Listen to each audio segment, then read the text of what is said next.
Hey guys, maulang hapon sa inyo lahat. Ito si Gene. Welcome sa 11-9 Workshop. At dito sa vlog natin guys, lagi ko sinasabi sa inyo na napaka-importante na magkaroon tayo ng kahit na isang drill sa ating bahay. At madalas kong nire-recommenda na drill is this one, ang humble na impact or hammer drill. And sometimes, ito lang ang kailangan nyo sa lahat ng DIY jobs nyo, no? To drill wood, steel, concrete, ito lang kailangan nyo. Pero minsan, hindi sapat ito. Minsan, kailangan mo ng mas malakas. Minsan, kailangan mo ng drill na mas merong na kayang bumutas ng makakapal na konkreto o makakapal na mga bakal, kahoy, ganyan, di ba? So, dyan papasok ang tool review natin ngayon at ang featured tool natin ngayon for today ay ang rotary hammer drill. So, pag-usapan natin ano bang pagkakaiba ng rotary hammer drill sa impact drill o sa hammer drill na tulad nito, no guys? Pero bago yan, intro muna tayo. Pasok!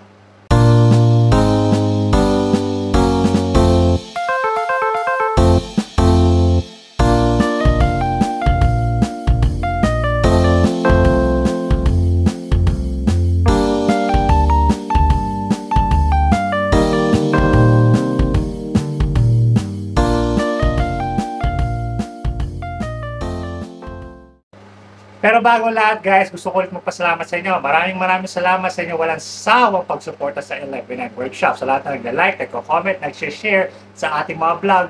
Thank you so much sa inyong lahat, no guys. And of course, maraming salamat sa mga bago natin subscribers. At kung di pa kayo subscriber sa 11-9 Workshop, subscribe naman kayo. Ayan, so simple lang yan, subscribe lang kayo. Okay guys.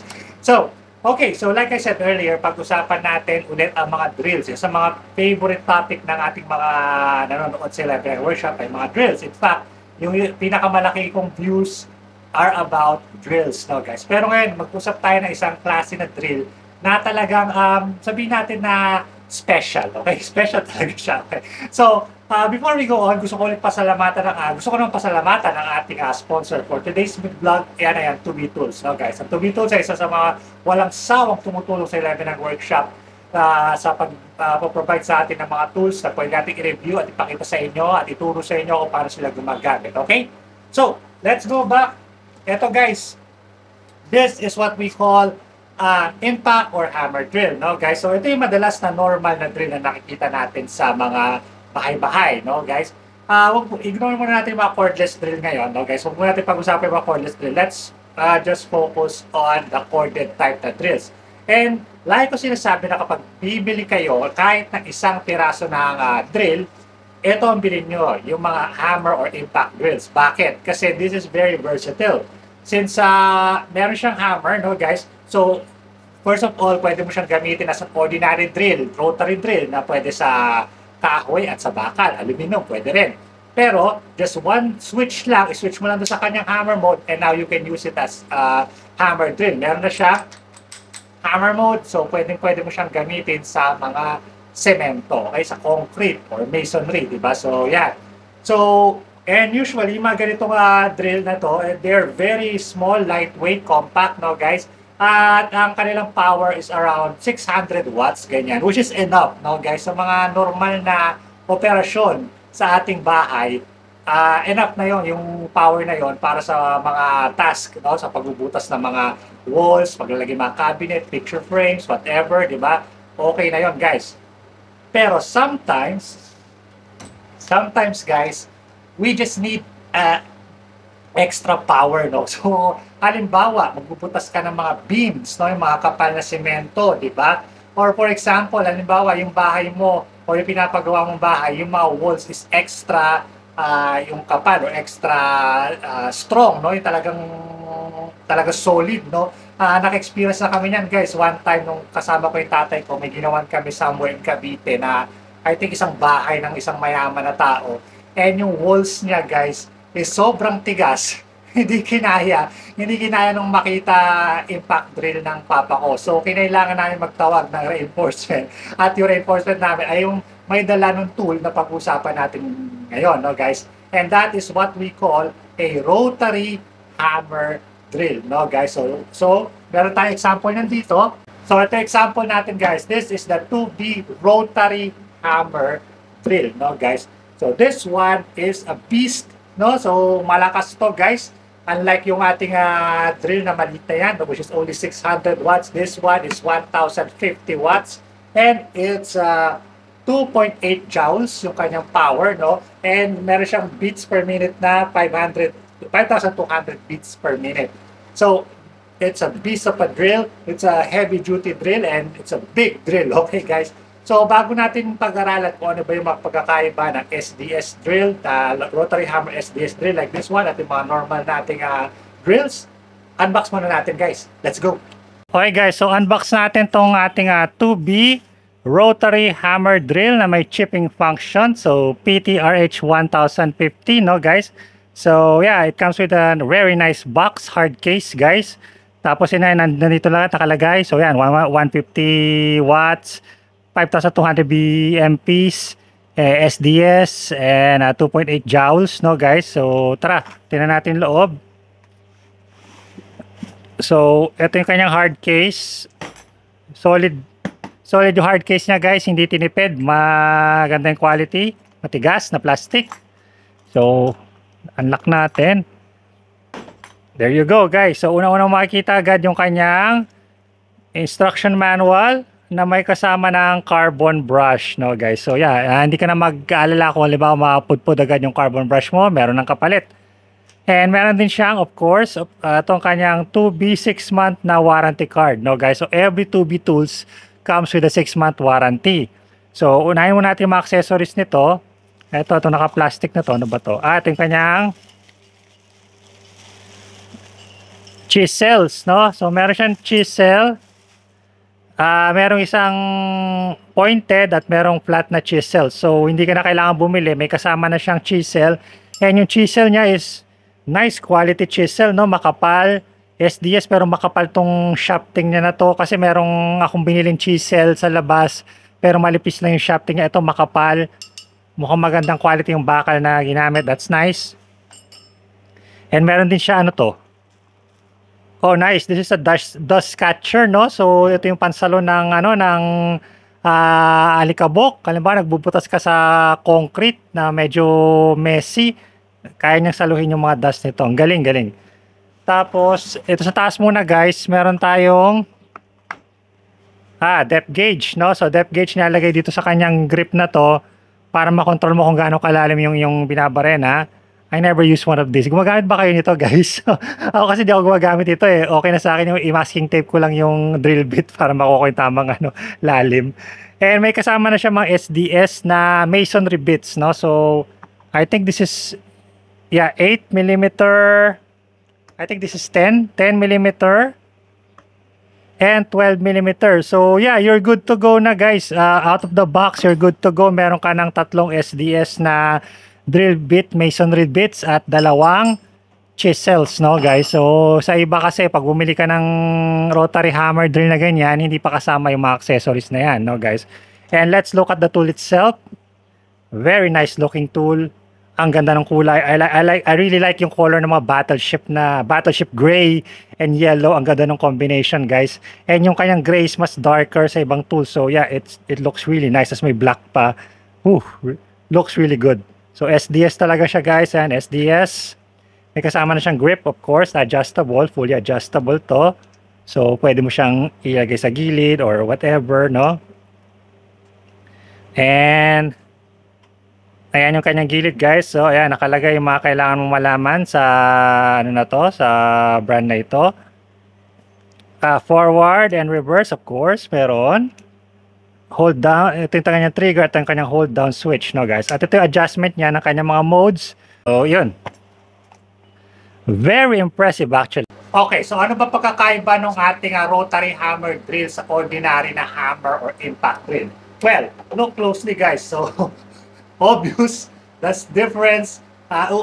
Pinaka-obvious na difference, guys, is yung kanyang size. Look at this, guys. Tignan nyo ito, laki nitong ating rotary hammer drill dito sa ating ordinary na impact or hammer drill, no, guys? Almost twice yung laki ng itong rotary hammer drill natin, no, guys? Twice yung haba niya. And like I said, almost twice din yung kanyang power. This is 1,050 watts. This one is 600 watts. Or I think this is only 550. 550 watts lang pala to, guys. So, doble yung power nito, no, guys? And Etong ating ordinary na impact drill, may dalawa lang siyang setting guys. It's a normal na rotary drill for wood and for steel, and meron siyang hammer drill for concrete.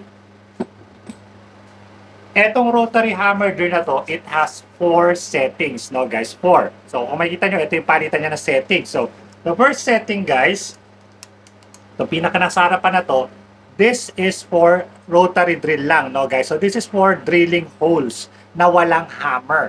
This is perfect for drilling holes on steel and wood. So ikot lang siya, iikot lang yung kanyang drill bit nang walang hammer motion.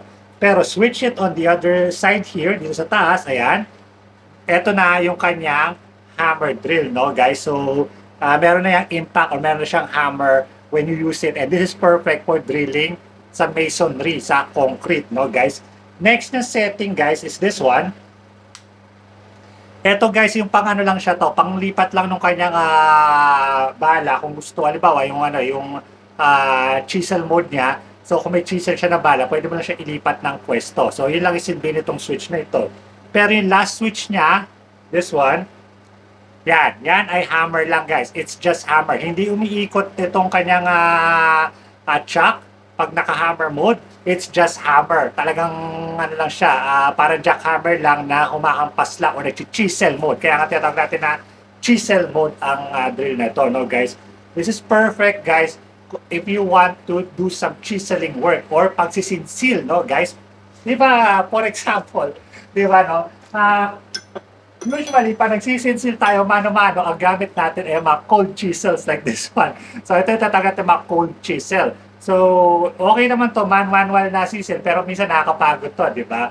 Now, ang ginamit mo naman to, on its chiseling mode, napakadali nila magsinsil, no guys? So, kung gusto mo magsinsil ng semento, ganyan, kailangan mo magkabit ng electrical conduit doon sa wall mo, bubutasan mo ng daan ng tubo, ganyan, or bubutasan mo yung wall para may paglagyan ka, diba? Pag aircon, ganyan, di ba? So, or pang tiles, pang baklas ng mga tiles, di ba? So, gumagamit siya ng chisel mode na yan, no guys? And it's also using, ito tawag natin ng mga chisel bits. Mamaya papakita ko sa inyo yung chisel bits niya. So, ito yung chisel bits niya. You just simply put that in there, tapos pwede mo na siyang pang sinsil ng iyong mga ginagawa, no guys? And guys, ito ang pinakamalaking pagkakaiba ng impact drill o normal na impact hammer drill sa SDS drill. Yan, or sa rotary hammer drill, no? Yan na yung kabitan nila ng bit. Kasi sa ordinary drill bit, ginagamitan natin yan na ito. Yan, yung chuck na yan, adjustable chuck na kailangan pa natin susian, di ba, para mag-ipit siya. Ang mga rotary hammer drills, guys, ay gumagamit ng tinatawag natin na SDS system. So that means it's easy, madali lang magkabit at magtanggal ng drill bits.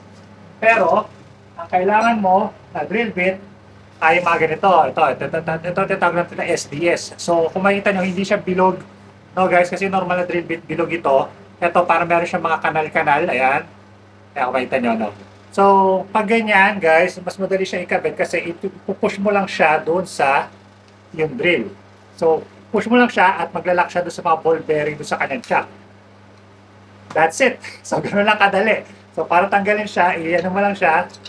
Ayun. So, very simple lang. So ganoon lang kadali pag magpapalit ka ng drill bit when you're using rotary hammer drill, SDS rotary hammer drill, no guys.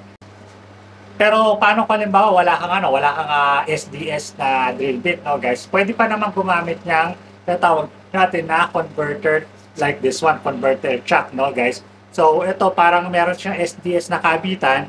You can simply slide it there, no? And you can use that sa mga ordinary na drill bits, no guys? So this is good kasi bihira yung mga drill bits na pangkahoy at pambakal na SDS, no guys? Madalas yung mga SDS is yung mga pang masonry, pang semento, no guys? Pero yung mga pangkahoy, pangbakal, usually hindi sila SDS. Meron ding SDS na gano'n guys, meron gano'n. Pero mas marami yung drill bit na hindi SDS for wood and for steel, no guys? So, tara, testingin natin to at tingnan natin kung gaano kaganda yung performance niya. Let's go. So guys, ito meron tayong concrete dito, no guys. So testing lang natin yan, pambubutas lang natin. We're using yung kanyang drill bit for masonry and set natin siya sa hammer mode or ano sa hammer drill mode, no guys. So try natin.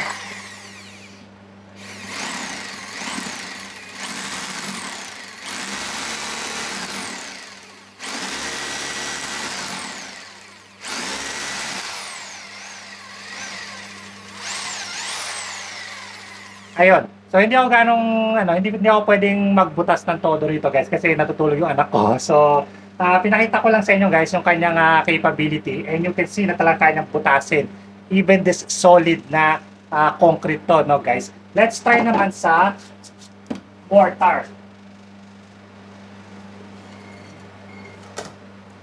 So this one guys, ano lang to, DIY ko lang na barbell. This is just mortar. Yung mortar guys, wala siyang graba. It's just semento at saka buhangin, no guys. So let's try this one.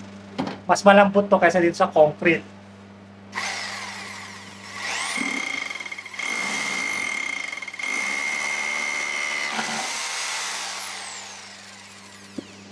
Yeah, it easily went through there and basag yung likod niya. So ganyan kalakas yung kanyang impact force. So kaya-kaya niyang basagin yung mortar lang guys, no?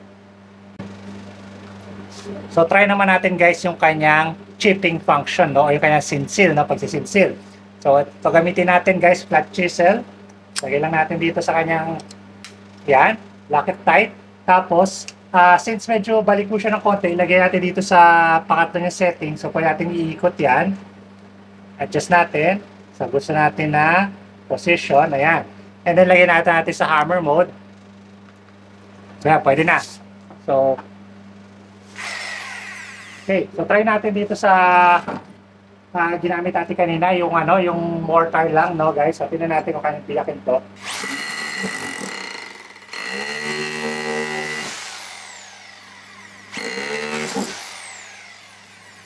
Ayun, 2 strikes and split sa gitna yung ating mortar. So, yeah, ganyan siya kalakas guys. Ganyan kalakas ang mga rotary hammer drill, no guys. Yes, so guys, ito yung ating 2B rotary hammer drill and this thing is really nice, no guys. So okay na okay siya, malakas, and I think it will be a great addition sa collection dito sa 11 Workshop since nakolekta tayo ng mga drill, no. So basta drills, gusto ko kasi mga drills talaga, so iba-ibang lakas, no guys. This one is I think it's in the middle ng aking mga collection kasi meron akong mas malaki dito na rotary hammer drill. Ito yung parang nasa gitna. Kasi yung malaki na yun, medyo mabigat siya. So, hassle gamitin, no guys. Ito, okay na okay lang. Magaan lang siya, guys. It's just a little heavier dun sa maliit nating impact drill na yon, no guys. Pero, it's yung capability niya mas malakas kaysa dun sa ating impact drill, no guys. Pero, what about you guys? Kailangan ba nito sa bahay nyo, no guys? Well, not really, no? So kung hindi naman kayo hindi naman kayo professional, hindi kayo mason, hindi nyo kailangan magbutas ng mga malalaking semento or hindi nyo kailangan magsinsil or magano na ang kung ano-ano everyday, no guys? Siguro overkill to para sa inyo, no guys? However, kung gusto niyo talaga ng or kung talagang professional kayo na kailangan niyo, halimbawa, nagtatrabaho kayo sa isang mason or nagtatrabaho sa mga telecommunications company. So madalas kasi nakita ko sa mga PLDT, meron silang lagi ganito, no, yung pang-install nila ng mga pa sa internet, no, pambutas ng pader para idadunitan yung cable para mas mabilis, di ba, yung internet cable, no. So yun yung mga uses ng mga rotary hammer drills, no. Now, saan ba ito hindi pwedeng gamitin? Now guys, huwag nyo itong this is, ang function nito guys is just chipping, no? So chipping lang, pang sinsil lang.